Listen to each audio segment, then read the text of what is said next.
Hello, all of you Express Entry Law Facebook group members and those tuning in on my YouTube channel, the Canadian Immigration Institute. I am Mark Holthe, Canadian immigration lawyer, ex-immigration officer, and former high school teacher. I'm here today to do another episode of my EE Live Q&A. And those of you who are new to this whole phenomenon we're doing here, this is the opportunity that I have to reach out to all of you awesome followers and answer your specific questions about Express Entry. Now, within this, many people send me these things right here, emails, asking me to consider their questions within these EE Live Q&As. And for those of you who are wondering, how do I do that? How do I do that? Right here, you send an email to my email address, and I'll keep it down here. And you put EE Live Q&A in your subject line. Now, if you're wondering, hey, I sent something to you, but you didn't respond. Well, probably one of two things happened. One, I cannot answer every single person's question within this because we have, well, let me just show you. I'm going to take you right to the group. Those of you who are watching on YouTube, I want you to see this, okay? So here's the source of all goodness, folks. This is the page, the Express Entry Law private Facebook group. And so if I go in here, I just accepted a whole bunch of new people. And if we go in here and we see, we are just about up right over here on the bottom right where my cursor is, if you can see my cursor, 94,820 members of our group. So it is huge. It's massive. And because of that, when I say, hey, we're going to do an EE Live Q&A, people send me their emails right here. And so because of that, that's the first thing. Maybe because of the volume that I had of requests for that particular EE Live Q&A, and I'm going to close out some of this stuff that's my awesome mastermind group, and I'm going to go back here to full screen. Because of that, I can't always get to everyone's question. Now, I try to push it forward to the next week. So that might be one reason. You may have sent me the email, but it's in the queue for consideration. Two, I may have answered your question because it's very similar to someone else's. So the goal here is not to give one-on-one instruction. I created this so that my one answer can apply to the other 20,000 people in our group that have the same question. So I'm trying to maximize the value and amplify the things that I do to teach and help people. So if you're wondering, that could be the reason. Okay. Actually, I said one, it didn't make the cut because I already had 4 other people asking the same question. Or 2, it's just in the queue to go to the next week's EE Live Q&A. Or 3, wow, I'm adding a lot of these things. 3, you've done what? And let me see if I can pull this up. Let's see where I put them. Right here. Here they are. Okay. So here is a whole bunch of other emails. If I can keep them in front of my page right here. And then what I put on the front, and I'll try and block this off right here, is I make a note right here for myself that says, assess. So basically what that means is people send me an email, they put this right here, EE Live Q&A, in the subject line, and then basically say, here's my qualifications. Can you please assess whether or not I qualify for Canadian immigration? Well, the reality is, folks, that is a service that I, as a Canadian immigration lawyer, actually charge for. And so these questions that I get need to be of general applicability that will apply to all 94,000 members of our group and to all of you thousands of people who are subscribing to the Canadian Immigration Institute channel. So it's all about amplifying knowledge so that I can maximize what I'm teaching to the benefit of the most number of people possible. And guys, this group is going to grow to 1 million people. I have no doubt in my mind about it. And when it does, understand it's going to be rare that I'm going to be able to get to your questions, but the goal is to help as many people as broadly as I possibly can. Okay? So anyone who has asked me to assess, what happens is I send them a consult request. And I've got this awesome new system that I've created to help automate the process, to make it easy for you, easy for us, the whole process slick and just awesome. And I've spent the whole weekend, the last 2 weeks, customizing everything, and it's fantastic. And I'm almost really, really close to getting my whole express entry representation process for the gold standard, getting that all that customized so that that whole process is super easy to work with people and makes it as easy for my clients and super streamlined for us so that we can be a lot more responsive and provide even better value than we already do here in my law firm here in Lethbridge, Stringham LLP. So I just wanted to let you guys know about that. So all of you who send me these emails right here, and then I end up having to, as you can see, it's kind of funny. I'm trying to look around these and then post them up here for you. But anyways, those who sent all of those requests, you are going to get a request for a consultation. And in that 30-minute consultation, I can not only assess you for express entry, but determine whether or not there are other options. And understand that sometimes the most important advice is just knowing whether or not you have a chance. If you have a chance, then great. These are the things that you need to do. But if you don't, one of the most important pieces of advice that I can give a client is that if they don't qualify, they don't have a chance, that they know that so that they're not wasting their time trying to chase a dream of coming to Canada at this stage where they're just not eligible for any program. But I never leave anyone empty-handed. In my consults, I always explain what things they could possibly change with their current circumstances to help them to become eligible in the future.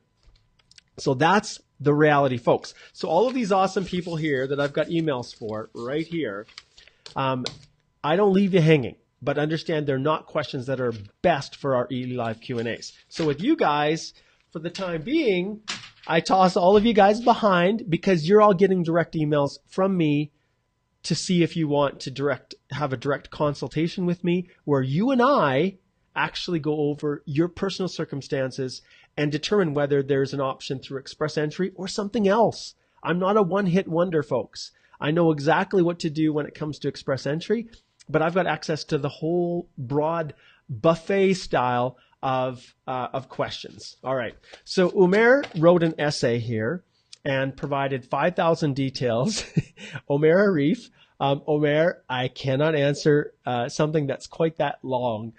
So when the time comes for you to post your comments, shrink it down in a bite-sized piece because I can't take two minutes to read the question. So sometimes people obviously want to jump in and get advice, and I will give everything that I possibly can, but it's got to be in bite-sized pieces so that I have equal time for everyone.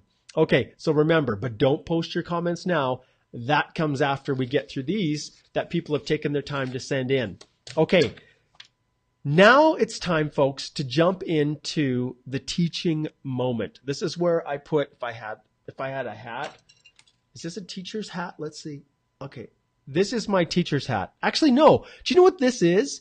Those of you who have any connection with Canada or other countries, the old days, they had something. This is long before teachers were actually kind and liked their students. Maybe I shouldn't word it that way, but they believed that it was important to make a child feel stupid when they made a mistake so that they'll learn not to repeat it. So this is my dunce cap. So when a child misbehaved in class in Canada, they would put this dunce cap on their head and they'd have to go stand in the corner because they said or did something stupid. So, okay, that's my symbolism for my teacher hat. All right, we'll set that aside. I'm putting my teacher hat on. So here's a question that came up in our EE Live Q&A, our Express Entry Law Facebook group this week. And the question was, if I'm nominated to a province in Canada, how long do I have to stay? Or do I even need to go? If there's no jobs, do I even need to go there?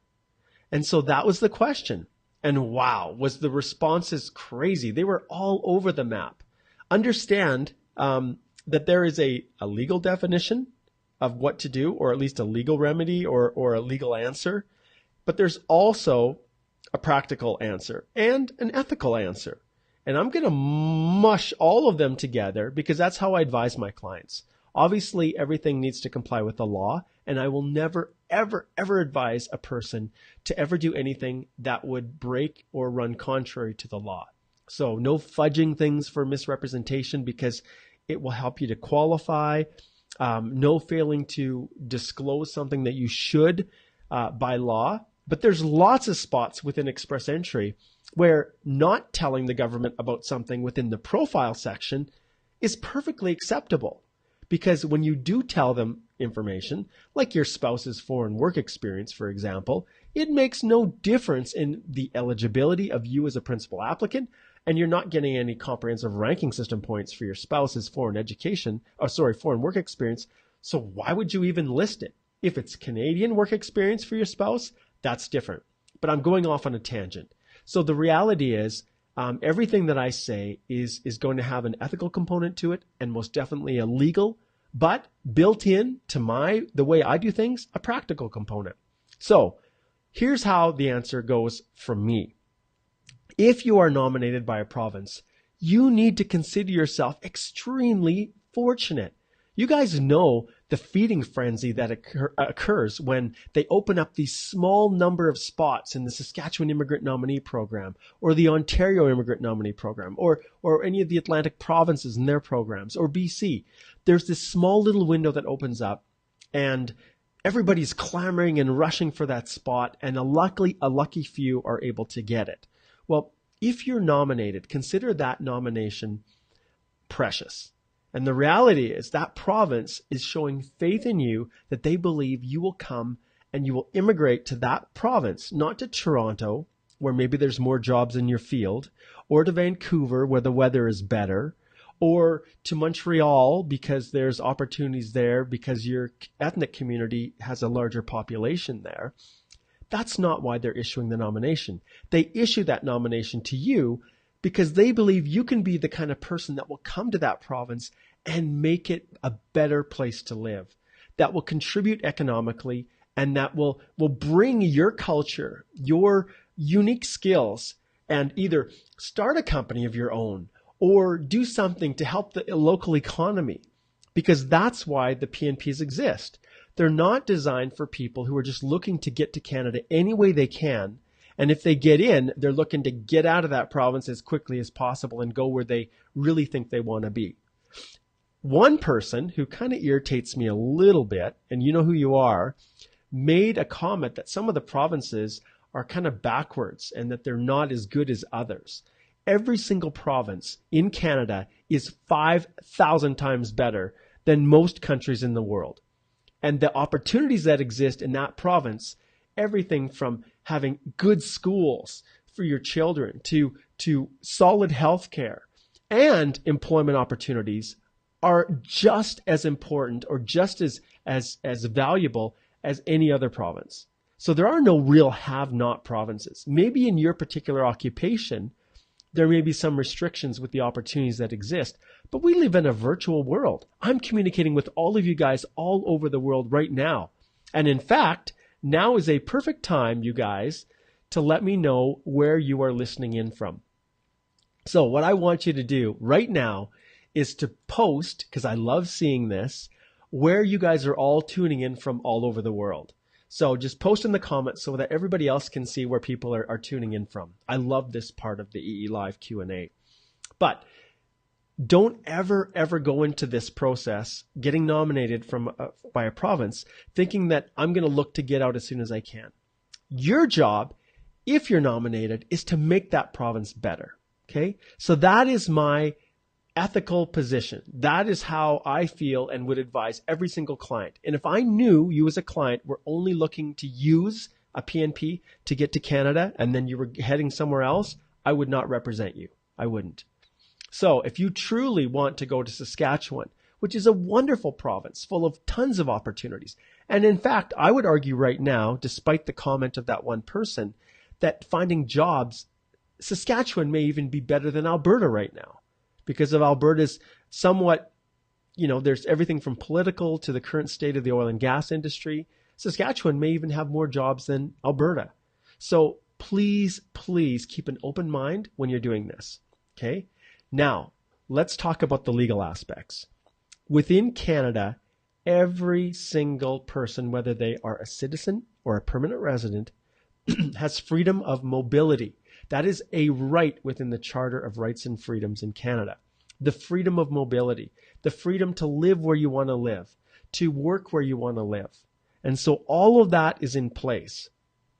But remember, when you are applying for your permanent residence through IRCC, which Immigration, Refugees and Citizenship Canada is what the Canadian Immigration Department is called now, not CIC. Those days are gone. So IRCC will look very carefully at your application after you've received your nomination and you're submitting that application to see if you actually are intending to live in that province. And if at any stage throughout the process, whether it's within your application materials, for example, they ask when you're filling out your EAPR, where do you want to live? And you've been nominated by Saskatchewan and you put Ontario, okay, that's going to be an issue, right? That's going to be a problem. And so they could refuse your application because of that. Also, if you came in and you were landing in Canada, and one of the questions actually that I'm going to cover today is related to this topic. If you're nominated, say, by the province of Nova Scotia, and you are landing for the first time at the Vancouver International Airport, and the officer is asking where your address is and where you want to live, and the question comes up, and you say, oh, I'm living in Vancouver. I've heard wonderful things about it. The climate's awesome. I'm so excited. Well, that officer at that point in time could blow up your whole application, refuse to land you, and kick you back, your file back to the visa office to determine what they're going to do with you. So understand, leading all the way up to getting your confirmation of permanent residence and traveling to Canada and completing your landing at a port of entry, or if you're within Canada even, completing inland, that process, if you say that you're actually not going to live where the nomination says you've been nominated to immigrate to, you're going to run into problems. But the real question is, how long do I have to stay? Well, you've heard my first answer. And my response is you stay as long as it takes to truly give that province the best shot that you can. And after whatever that time is for you, you've genuinely tried your very, very best, and you're not able to provide for your family. You don't have any opportunities. And really, you have no ability to contribute to creating something through your own employment, self-employment. Like, remember our virtual world, right? Then, yeah, you're free to move. You're free to live somewhere else. But never, ever would I want to see someone arrive in Halifax with a Nova Scotia nomination and stay there a week, look around, and then move instantly to Toronto. Not cool. Okay? So there's my opinion. There's my feelings on this. And there you understand what can happen from a practical standpoint throughout the whole process. So I hope that answered that particular issue that was addressed within our Express Entry Law Facebook group. Okay, now I'm going to scroll back here, and I want to see where we got people coming in from. So there's a whole bunch of questions that were posted, but let's just take a look. So we've got people that are tuning in from Albania and Pakistan, from India, from Auckland, New Zealand, more Pakistan, Nigeria, Bangladesh. Oh, Bangladesh. I just had a client who just got her permanent residence today from Bangladesh. Well, she got her landing appointment from within Canada, and she went through such a difficult time. She struggled and struggled, but she now has that landing appointment, and she had no hope. We had to file an H&C application for her, but we just got those instructions today, and I'm super, super stoked. Let's see, where else? Trinidad, Saudi, Pakistan as well, India, Bangalore. Fantastic. Thanks, guys. I love seeing this variety. And it's interesting, too, because during the day, a lot of the Canadian people are actually working, right? The time zone right now. And for you guys that are overseas, well, it's late. Like right now, it's probably 11 or 12, right? So, and so Versta says Trinidad and Tobago. Very cool. And we got the flags, the flags flying there. So thanks so much, guys, for letting me know and letting all the listeners know where people are tuning in from. So it's literally global. It is so cool. All right, it's time now to get right to these questions. And as many of you know, I don't waste time just giving short little answers. I shouldn't say waste time. I don't just give short little answers, but I try to actually provide the source wherever possible. And that's what I do with these questions. So sometimes it takes a little bit longer to get through, but the 40,000 other people that are going to be watching this video are going to really appreciate the fact that I not only tell you the answer, but I show you where I found it. Okay? And I don't know if anybody's doing it there. Vasim says it's 12:30 a.m. here in Pakistan. You bet. And I'm so, so grateful that you're there. 12 p.m. here is 12 a.m. there. All right. And Pavithra says, I'm still awake to hear from you. Awesome. We've got Egypt there as well, Qatar, Caribbean. This is so cool. Okay, so this question, it's interesting because I don't, so here's I'm going to actually cover this up a little bit here because I don't want people's private email addresses to get out. But I want to show you this. Sometimes I get these ones here, and you can see I can't, I can't quite read that one. So, at least that name. So whoever you are, you didn't put a name on here, but your question was chosen. So here's what it says. Hi, Mark. I am a secondary school teacher. Oh, so that's Russian. Okay, I'm a secondary school teacher in Russia. I have 18 lessons per week, and in Russia, this is a full-time job. So they teach 18 lessons a week. Because teachers work also at home, it is a full-time job for Federal Skilled Worker Program. Oh, is it a full-time job for the Federal Skilled Worker Program? How many lessons should I have per week to be a full-time employee?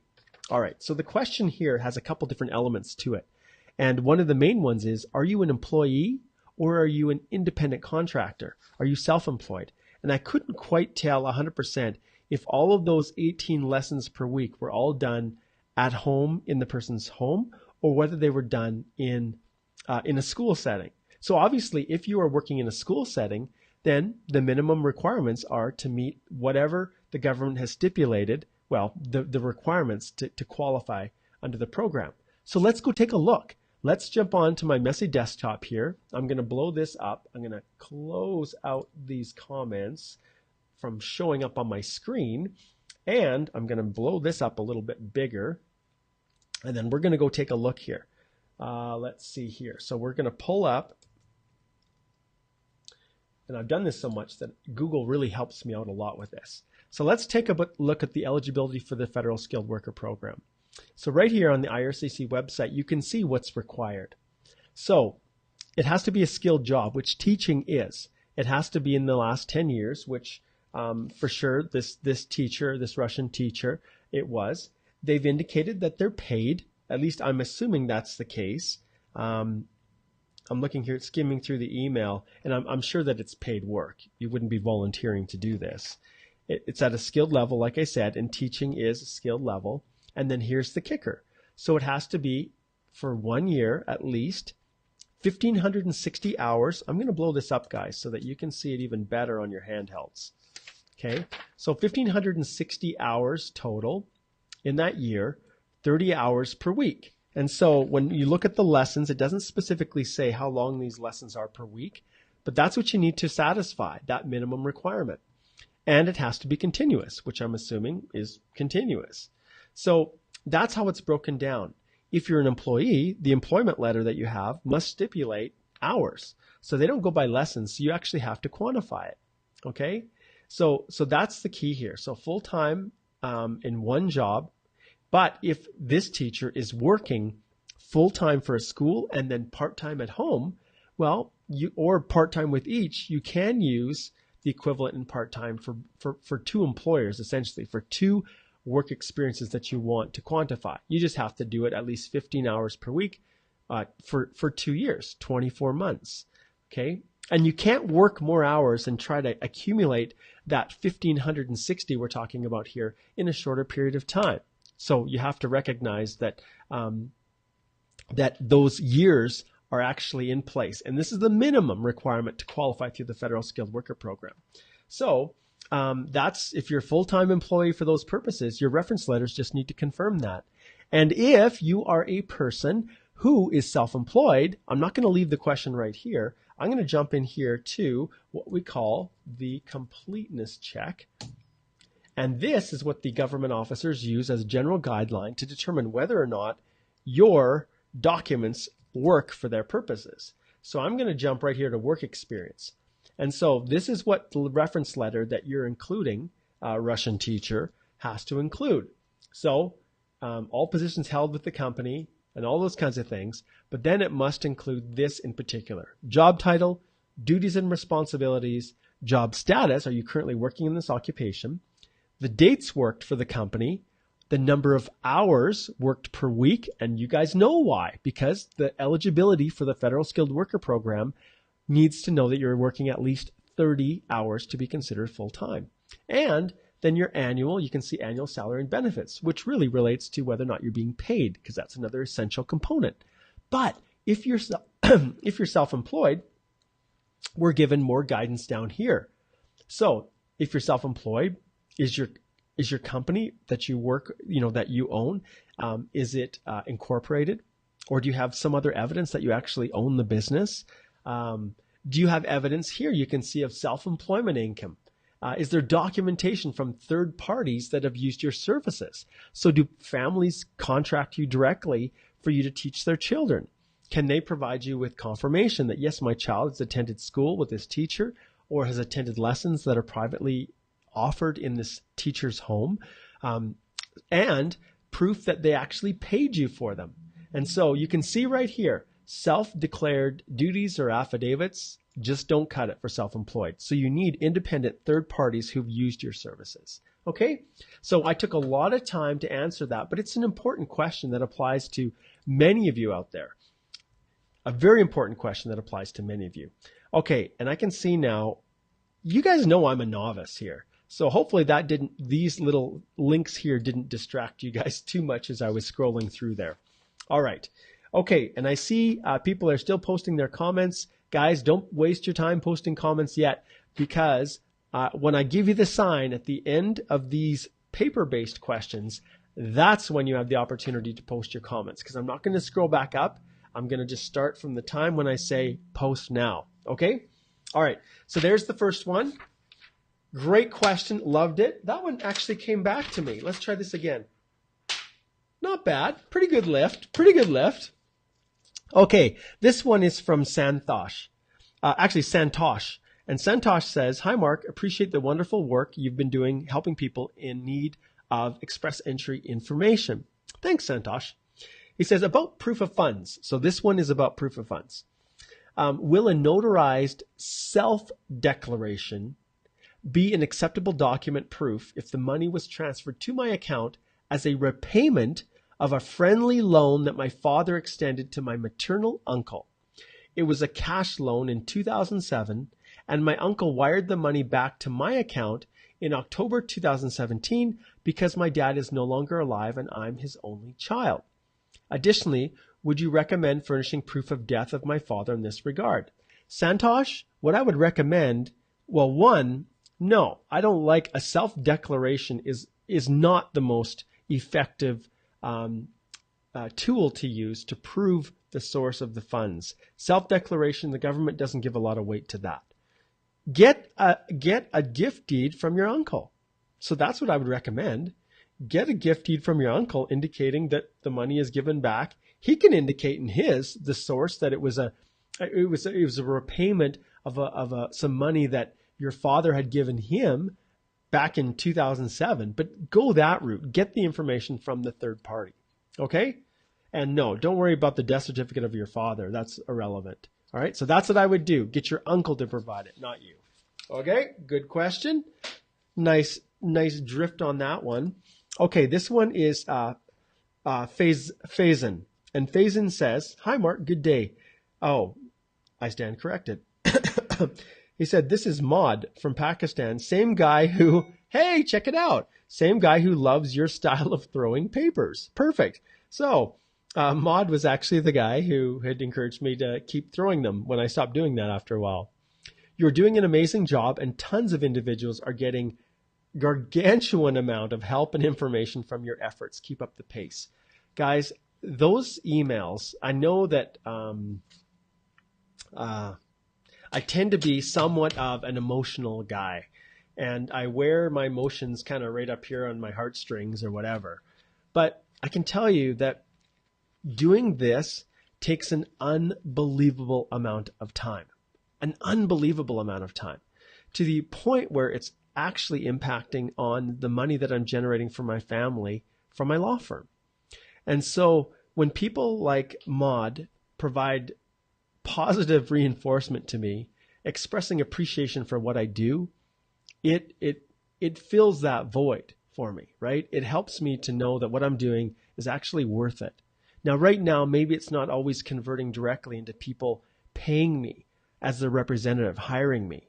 And maybe my fees are high, really high for some of you, but I know what I offer and I know the value that I give to my clients. So I don't make any excuses for how expensive my consultations are, nor for how much it costs you to hire me as your immigration lawyer. I am not the same as everybody else, and the price you pay is for me. And so I said it like that for a reason, and I make no excuses for the prices that I charge because it's worth every penny. But a lot of what I do here within the Express Entry Law group, even these EE Live Q&As, I essentially give up my lunch so that I can do this now. And to know that people are appreciative means the world to me. It means the world to me. And I'm just like anyone. I want to feel like what I'm doing is actually producing value and that people are benefiting from it. But one of the issues that I do have with people is when people go on and ask for referrals to Canadian representatives, people that are actually based in Canada, and are ignoring the fact that I've created this whole source to show people what I know. And so when people do that, I'll tell you, that's the one thing that bothers me the most within our group, is when people go on and ask for referrals for other agents in other countries, or for people, referrals for people in Canada to represent them on my site. Now, you're free to choose whoever you want to use to represent you. But I just ask that you not post that, because my hope is that you will actually retain me. And that's one of the side effects that I hoped would be created as I did all of this. So just wanted to toss that out. So thank you, Maud. Okay, so Maud has two small questions, and he said, it won't take your time much. Okay, I work in the UAE for more than 1 year. It was full-time paid job, but I was on contract for 2 years, which can be renewed automatically. So contract, understand, is different than an employee who's full-time. So you're paid to provide a service, and they pay you that fee based on the work that you do, but there's no real long-term obligation. Okay. Can I include this in my work experience for Express Entry? Yes, you can. And what you need to do is make sure that you can get a letter from the company that you provided the contract services to give you as much of the information that the government requires when you are normally providing a reference letter. So see if you can get something from them that confirms the time, the date and time that you worked, the position that you did, the kinds of duties or things that you did for the company. Work hard to try and get that. And you get as much as you possibly can. If they're not cooperative or you can't get those kinds of things, then treat it like self-employment. So get whatever third party, not yourself, not a self-declaration, but whatever third party evidence, maybe someone you worked with, someone else who could attest to what you did. Maybe the company has the RFP, a request for proposal, that you originally bid on to get the work. But the key is to show that you worked full-time and to prove it. So yes, you can do that. You can. Okay, the second question, for almost 1.6 years, I'm jobless. Can any gap in employment affect your profile in EE? Can an officer ask me the reason for this gap? No. You are asked to provide your work history for the past 10 years that you want to be counted or used in assessing, one, your eligibility under one of the permanent resident programs. If you're outside of Canada, it's always the Federal Skilled Worker Program, or if you're a trade level employee, the Federal Skilled Trade Program. But generally speaking, that's the program. So as long as you meet those eligibility requirements, you don't have to provide proof of provide work history for everything even that you worked. And so it goes without saying that in your personal history, when you're documenting it, yeah, you're going to list unemployed during that time. There's no problems with that at all. No officer is going to look negatively on that at all. You just need to honestly explain what you're doing and not misrepresent and say, that you were holidaying or something else. Just list unemployed. So you're totally fine. No issues at all. All right, Maud. Great job. Great question. Fantastic lift on yours. I knew it would fly. I knew it would. All right. Okay, this one's from Dorina, and this is a question on landing. And this one, yes, this is the one that stems from the original question about coming in as a nominated immigrant from one of the provinces. Okay, so Dorina says, Dear Mr. Mark, thank you for the previous useful responses. I really appreciate your valuable help. You're very welcome. I do not know the rules, and perhaps you can't answer the questions from the same member of the group several times. Yes, I can, and I'm happy to help you. She said, but if you would address this issue, I suppose it could have been important also for many other Canadian immigration applicants. Well, you're right, and that's why I am answering your question. So it's okay to send me repeated questions. I may not get to all of yours, but when they're good ones that benefit everybody in this group here, that's what I do. Okay, I choose them. So here's the question. After finishing successfully the immigration process through federal by obtaining first a PNP certificate, it is given a specific time to land in Canada. Yes, that's the case.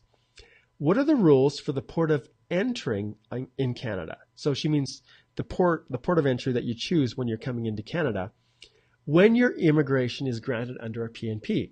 Here's the real question. Dorina says, we can't find a direct line to land in the specific province. We'll travel from other continents and we can't find economic and direct flights to the province which have chosen us to immigrate there.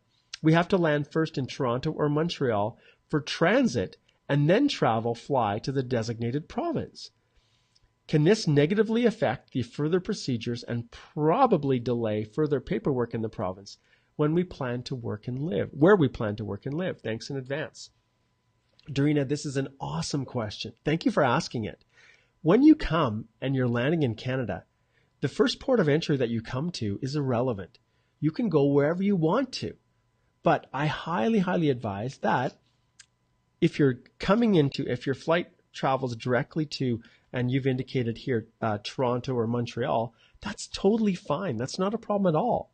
But make sure that your connection then goes on to the province where you're supposed to be living. You're not going to have any issues with that. And when you come in, and if an officer asks any questions, you can explain, this is your flight, or I've got a little bit of a layover, and then my flight to Manitoba or wherever, Saskatchewan, wherever you're going, just explain it. And you may not even be asked by it. But if you have a ticket that stops in Toronto and goes nowhere else, and you've been nominated by Manitoba, you're going to need to explain. Or at least if an officer asks, you're going to need to explain. But it's totally fine to find the cheapest, most, the most economical flight that goes to Montreal or to Toronto, as you've indicated. Okay, great question. All right. Next one is from Shankar, and he says, Hi, Mark. Thank you for being a source of guidance for all potential immigrants to Canada. My name is Shankar, and I'm from Fort Collins, Colorado, and I'm a citizen of Nepal. Cool. I'm preparing to apply for EE in the first week of February. My current CRS is 397 PNP. My current CRS is 397. Based on the current CRS cutoff, I must need nomination from a province to receive ITA. While submitting my profile to EE, and this is the key, okay? So you can see it started like, oh, is he asking me to assess his eligibility? Because I don't do that. But this is where the question comes. Oh, and Dorina says, thank you. You're welcome, Dorina. You're very, very welcome. Okay, so he says, while submitting my profile to EE, should I select only one best suited province or select all? If I select all, is there any chance that a province might not find me motivated to live there and may not keep me in their priority? I look forward to hearing back your response. Thank you in advance, Shankar. Okay, this is another good question. So when you're submitting your profile, you have a choice. It says basically which province are you interested in living in, okay? I always tell my clients to put all, right? But you're definitely not going to select Quebec, okay? No, no, no, no, no. You can select all provinces or pick and choose, but don't select Quebec because Quebec does not participate in express entry and it can result in your application getting refused as people all over the internet have identified. So remember, you can choose a province if you want to, or you can select all. When it comes to how the provinces actually interpret that, well, the reality is BC and Ontario in particular, and you'll see those questions prompt. They'll say, will you allow these provinces, BC and Ontario, to contact you about potential nomination? Yeah, absolutely, I'm going to do that. So there's no problem, Shankar, in indicating all. And that's usually what I tell most of my clients.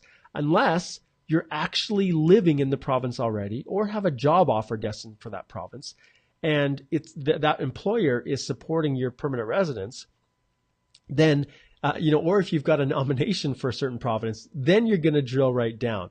But if no nomination has yet been extended, this is just at the profile stage, then it's no problem putting all. All right? Okay, there we go. Great question. Okay, so this one is, this is from Etinoza.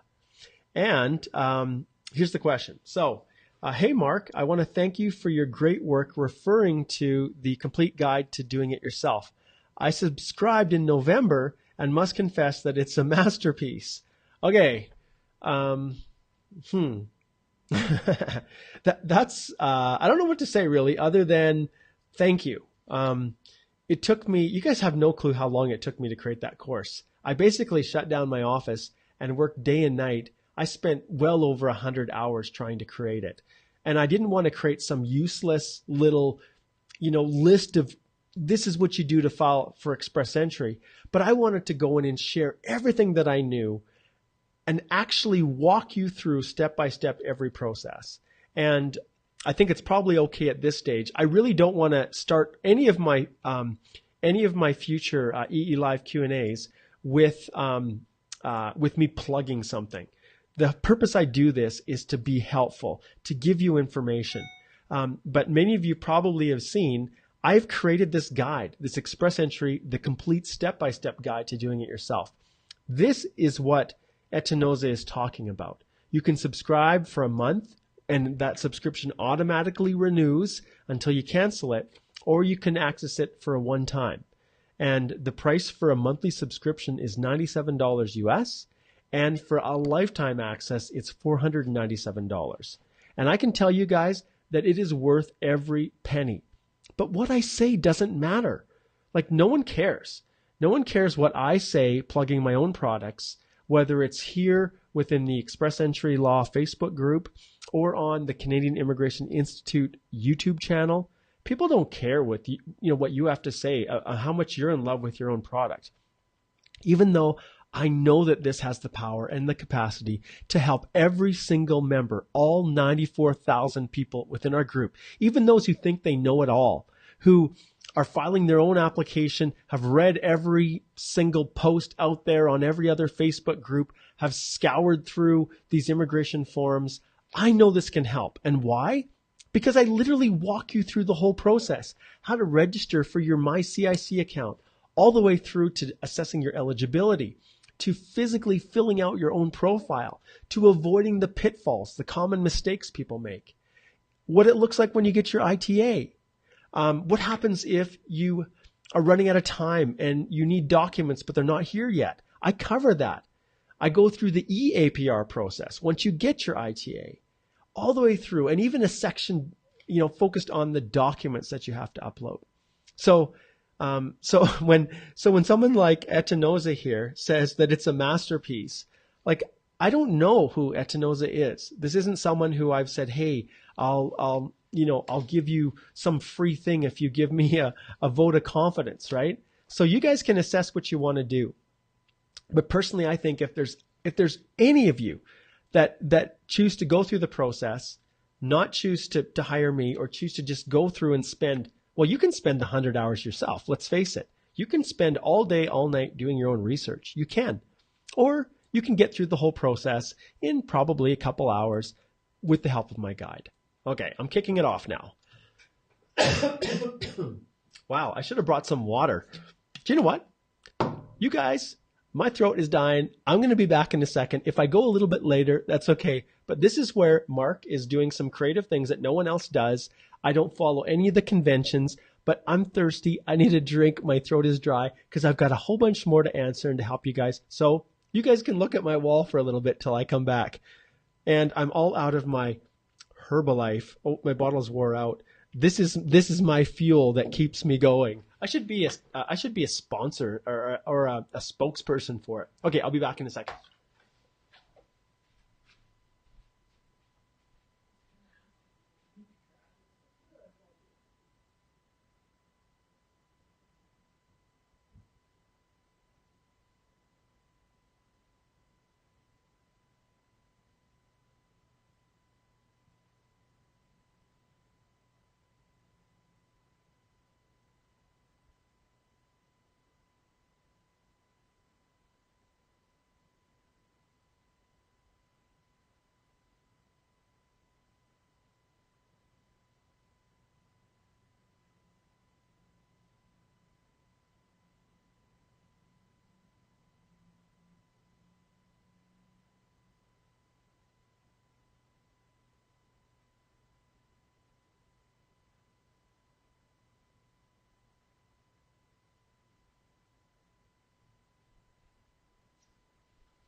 All right, that wasn't too bad.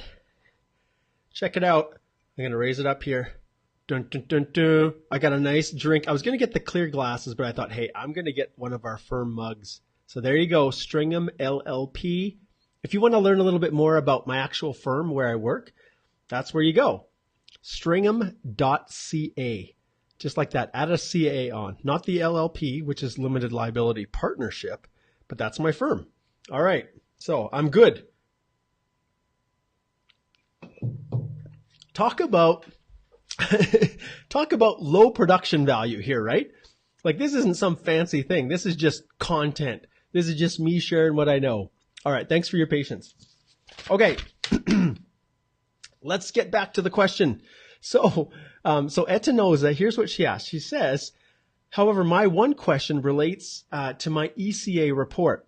The date of birth on my WES report is June 12th, 1990, while on all my other documents, including my passport, it's the correct one, July 18th, 1991. This error was from my institution, so where the school came. And remember, when you're getting your WES assessments, you're trusting that the university or the college where you've got your degree from is actually sending accurate information to the Educational Credential Agency, like WES. So Noza says, I just got my ITA. Wonderful. Hey, that's awesome. Congratulations. In the recent draws, and I'm wondering if this will be a problem, and if yes, what can I do? I hope you treat my question on your next live broadcast. So this was sent by Etnoza just yesterday. Okay, this is a great question. I know you guys, a lot of you are really concerned when names and things like that and personal, identification information doesn't match up. And I'm not sure why your school had the wrong birth date in the beginning. Ultimately, if you wanted to cover off all your bases, you'd go back to the school and say, hey, you sent over to Wes my wrong birth date. This is my correct one. Can you verify that, yeah, the error was your fault? Send me a letter back. And then you, as the applicant within your EAPR, you would upload that together with your ECA document just to confirm for the officer that, hey, yeah, that's a mistake. But as you can see, everything else is all based on my, my identifying documents, my ID, my passport, everything else shows the right birth date. That's one way you can do it. But not many universities will do that. Maybe for some reason, whoever registered you originally in school, maybe it was your mistake. So sometimes that happens. So in your letter of explanation, you explain what happened, why it didn't work out.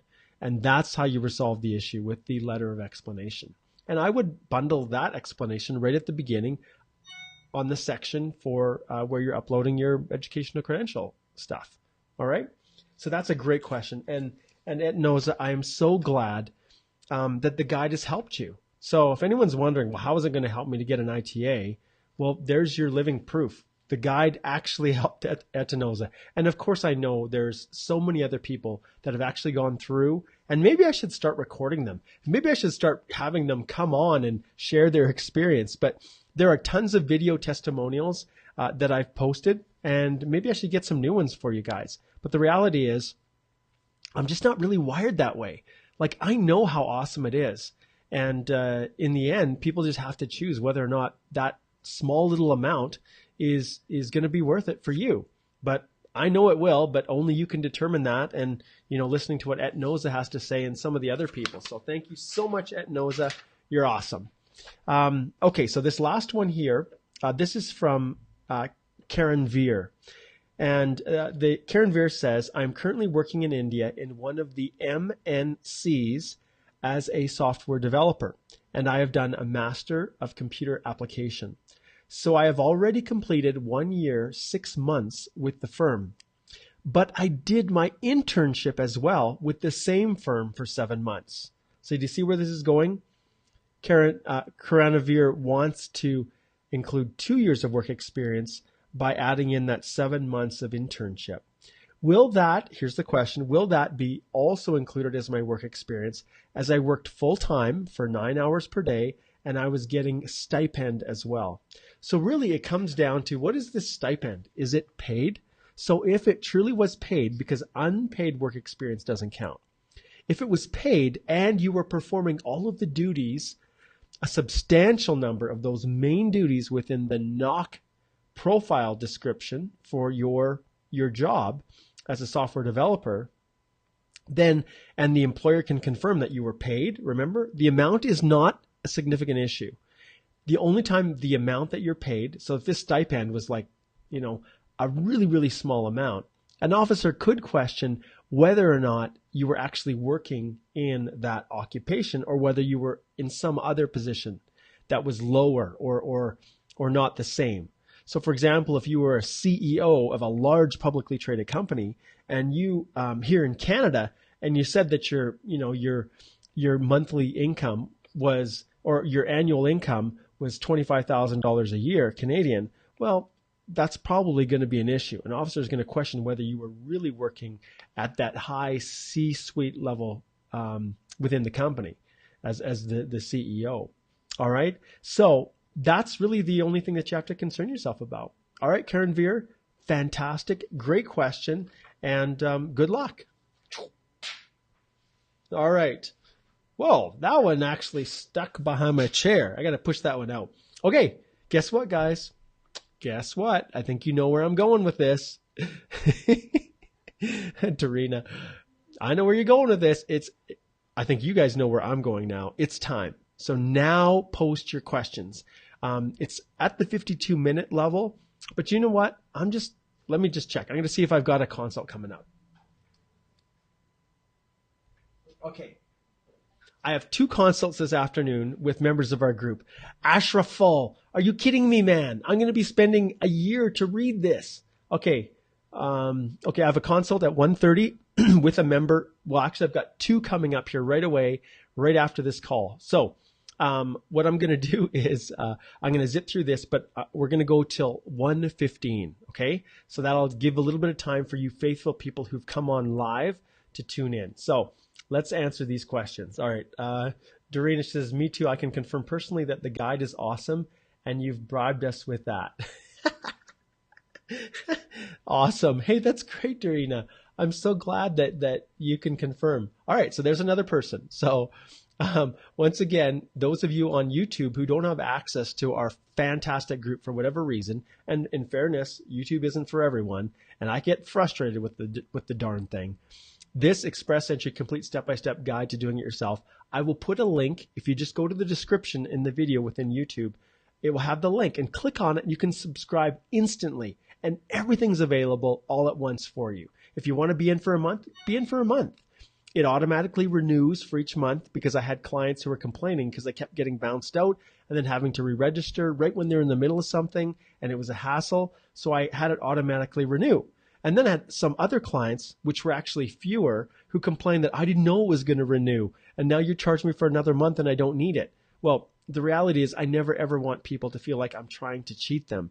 And so you've probably seen within the group people that have unwittingly, it's been extended, and I don't know how they didn't know, but anyways, because it's written everywhere, I refund their money. So there's a full 100% money back guarantee with this. Anyways, I never say that either. If you think it sucks, you get your money back. So there's actually no risk to purchasing it, to purchasing a subscription, because if you try it and it's of no help to you and you say, this did nothing for me, well, one, I'll question that and I'll say, seriously? But I'm not here to question people. So I just refund your money. Simple as that, because I believe in it. All right. And apparently I've got Dorina with me as well, and the many other people. Okay, done plugging that, but I've got to, because that is what allows me to do this. Okay, Ashrafal, here we go. Hi, Mr. Mark Holthe. Thanks for your time to convey us all these useful information. My question is, I have been living in Thailand for my work, and since 2002, I've visited about 20 countries, including my country of origin. Currently, I'm living in Bangladesh for my research data collection, but my status in Thailand is study, where I am enrolled for my PhD. Some of the countries I visited was for a short time. For example, I was living in Thailand, for a certain period of time. Then I flew to Singapore, and then back to Thailand, and living blah, blah, blah. For the whole period, I have my rented apartment in Thailand anyway. How can I list down the addresses in this case? Okay, the way I approach this is that where you're living and where you're at is going to be covered off in two places. One, in your address where you're living. So it'll ask you list all your addresses for the past 10 years. And it will also ask you to list your travel history. So it's going to be covered off in one or the other. Either you're living in a place and you're traveling somewhere else, or you're going to take one of those places that you actually spent more time in, and you're going to actually make that a residence where you've lived. So just make sure that you've got it covered off, that there's no gaps. It's not a huge deal, but you want to try for consistency. And really, where you're actually living, where you are physically present for an extended period of time, I always make that an address. So I don't like having your address as being in one location like Thailand, and then you went to Singapore and lived there for 6 months, but you only put yourself as being what? Like holidaying? That seems a little long for anyone to holiday. I know I couldn't afford that. So I would keep your main base for your address section where you're actually living for prolonged periods of time. And if you're just traveling somewhere to visit or for a holiday, then that gets included in your travel history. Okay? So good question. Took me a while to get through it, but a good question. Okay, this one is Akrati. And the question is 2 degrees and a diploma. Okay, bachelor, master's, and diploma. Do I need to get all these degrees evaluated to get maximum points possible, or just the highest level of education? I tell every single one of my candidates, the people that I represent, I don't worry about high school, but all the other post-secondary, I get it. I go ahead and I get those assessed. If you have a master's, well, guess what? Maybe that master's is assessed by WES or one of the other ECAs as just a 3-year or more post-secondary degree credential. Well, that's going to drop your points a ton. But if you had a bachelor's and a master's, if your master's drops down to the bachelor's level, then you're still going to get credit for 2 or more degrees at that, and one of which at least 3-year program. So that's my advice to you. I do it. And there might be a little bit more cost, but it can really benefit you. Okay. All right. So the next one is Pavithra.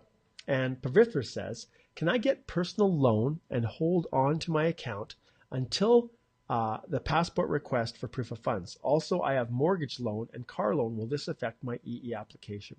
So no.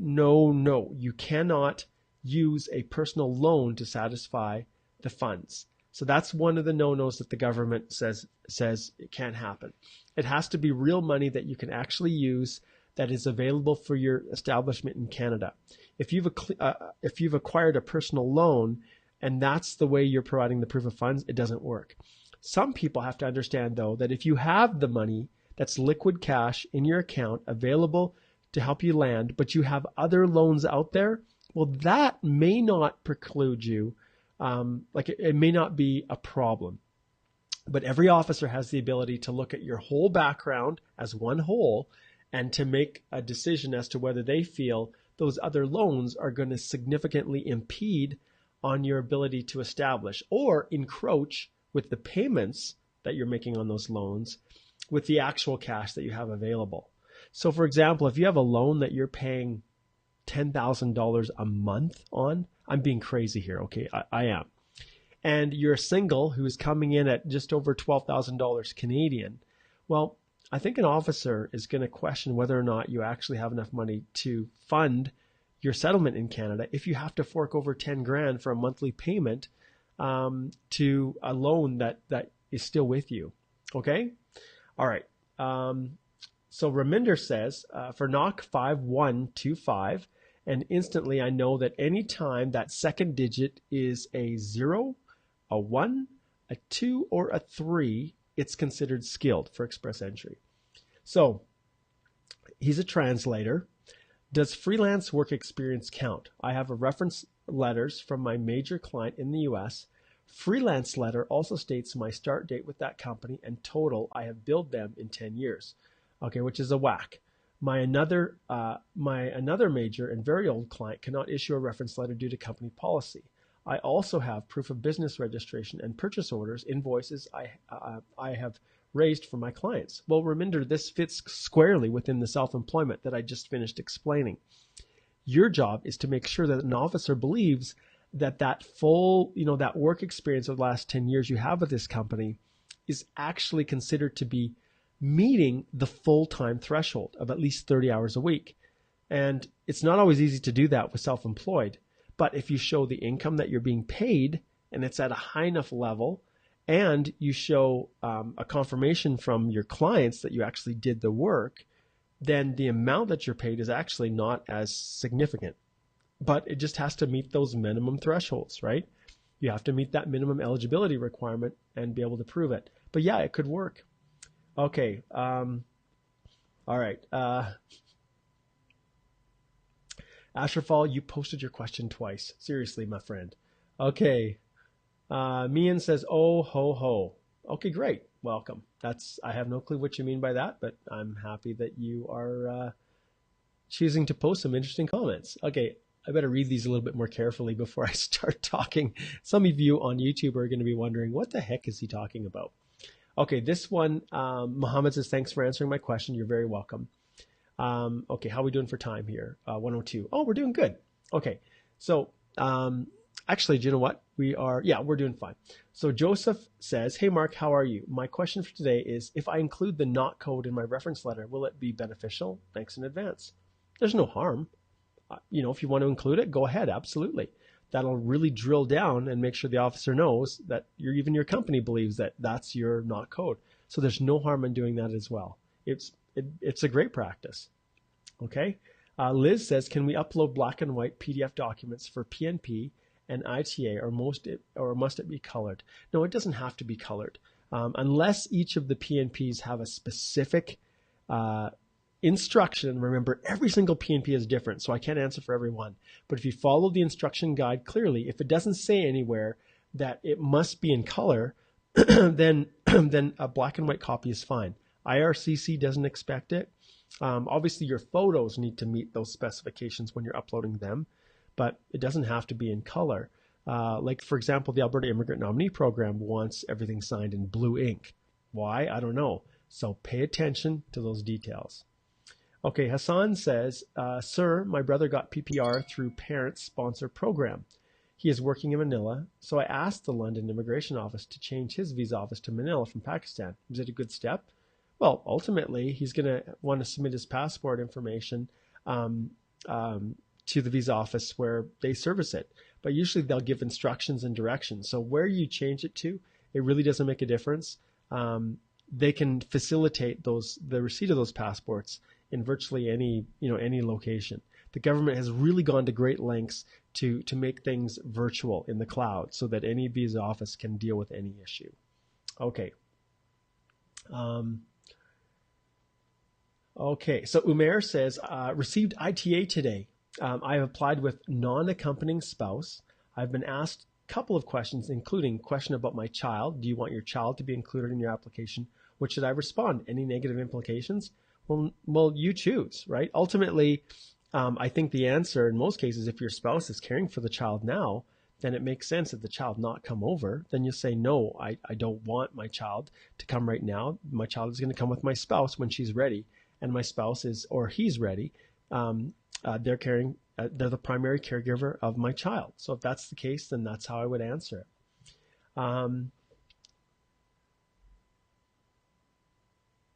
Pavithra says, if you scroll up, you might know how many times reposted this message. Will continue until to have seen it. Okay, Pavithra, when I tell you post a comment, starting now, I'll start reading them.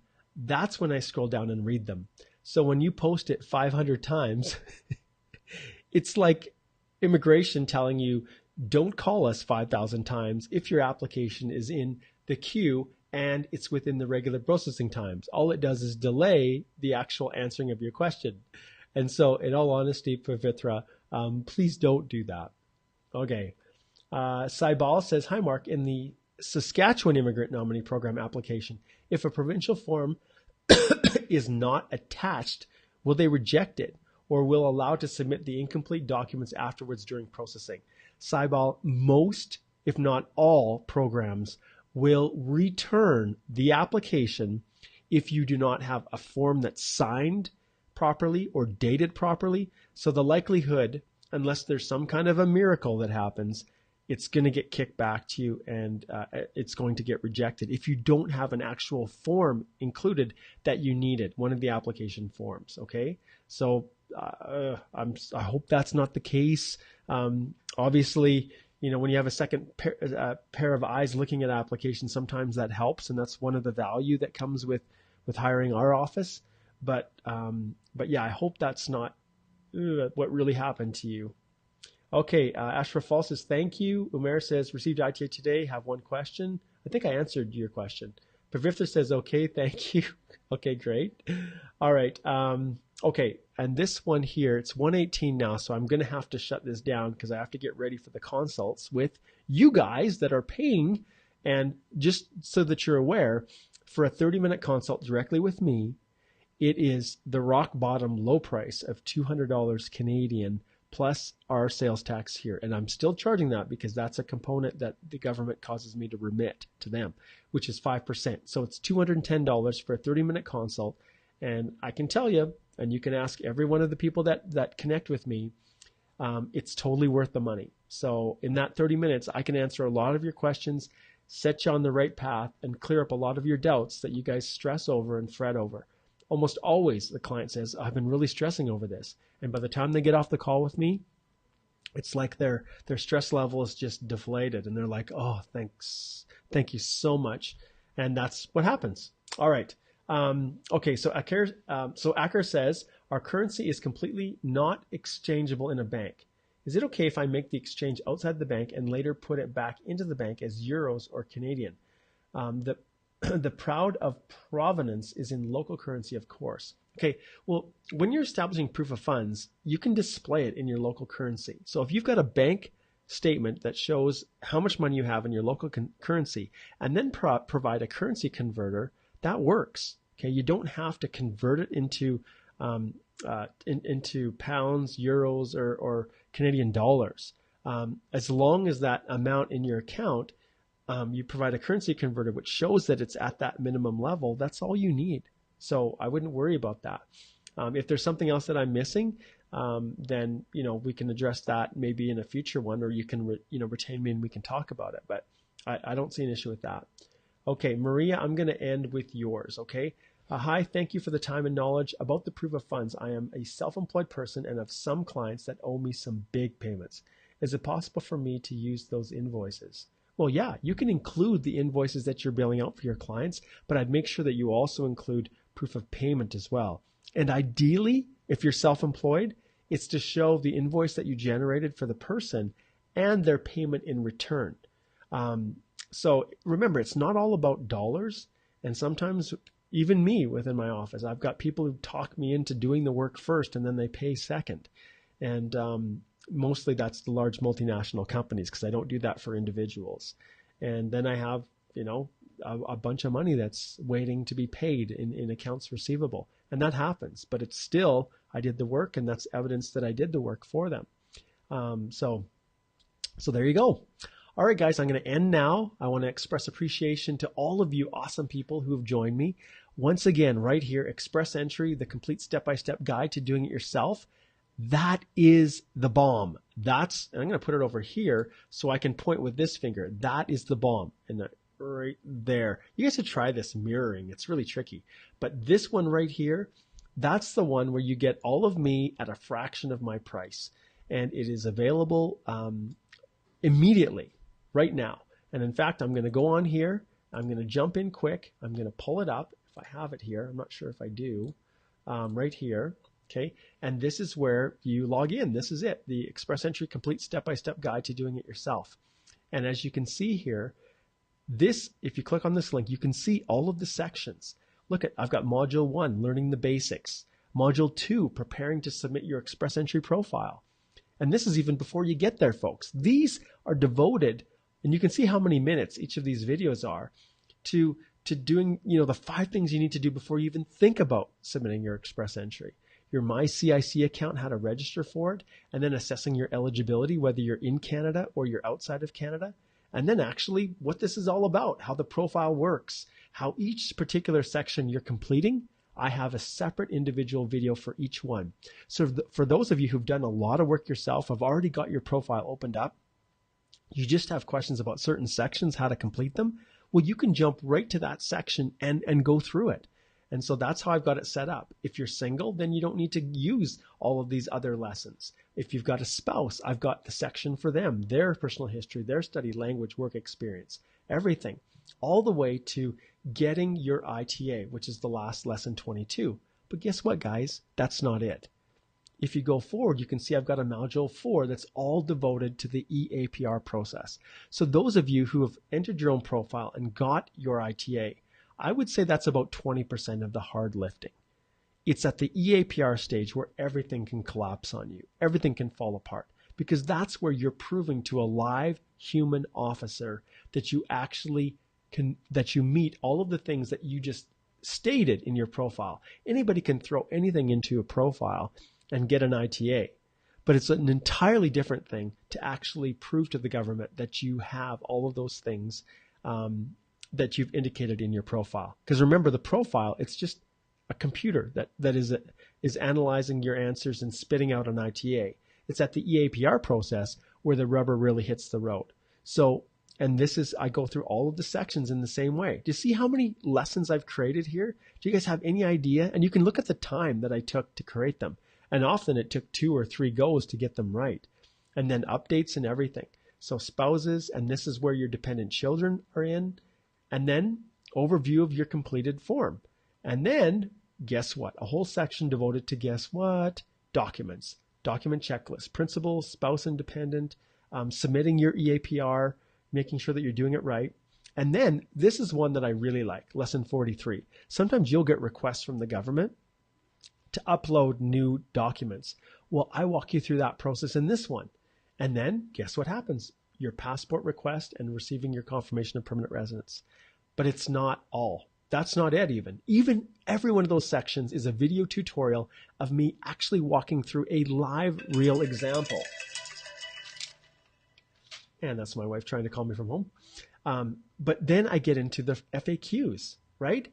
All of these things. You can see work experience, job offers. Like, I'm not going to bother scrolling. I'll be scrolling forever. But all of that, folks, that is the EE law. That's the Express Entry Complete Step-by-Step Guide to Doing It Yourself. That's this. So am I plugging it? Yeah, I'm going to plug it. Because you've seen already, even the people that are here watching live, like, the more people are watching it and using it and benefiting from it. And it just kills me when people refuse to take advantage of this and are more willing to trust some anonymous information that they're getting out there on the internet after they've spent 5 hours searching for it, reading through people's comments, and just accepting what people are saying as the truth or as the best advice. Okay? Now, I never will ever, excuse me, I will never ever claim to know every single thing about Express Entry. But the reason I do this is to show you that I know quite a bit. And it's that knowledge that I've poured into this awesome little guide here. So subscribe to the guide. Reach out to me directly. Book a consultation. And if you're one of those people who money is not an issue and you want to truly have that peace of mind, then retain me and I can literally represent you and my awesome staff here in the firm to get your permanent residence so that you don't have to worry or stress about anything. That's what I sell, peace of mind. All right. So I'm just about ready to jump on the other call. I went a little bit longer than I wanted. I'm excited to get to these consults, but thanks for tuning in. And I'd encourage all of you guys, if you want your question to be considered, because I didn't get to a lot of people in the comments, here it is, mholthy@stringham.ca and EE Live Q&A in the subject line. All right. We'll see you next week at our regular time, Tuesday, noon, Mountain Standard Time. Take care.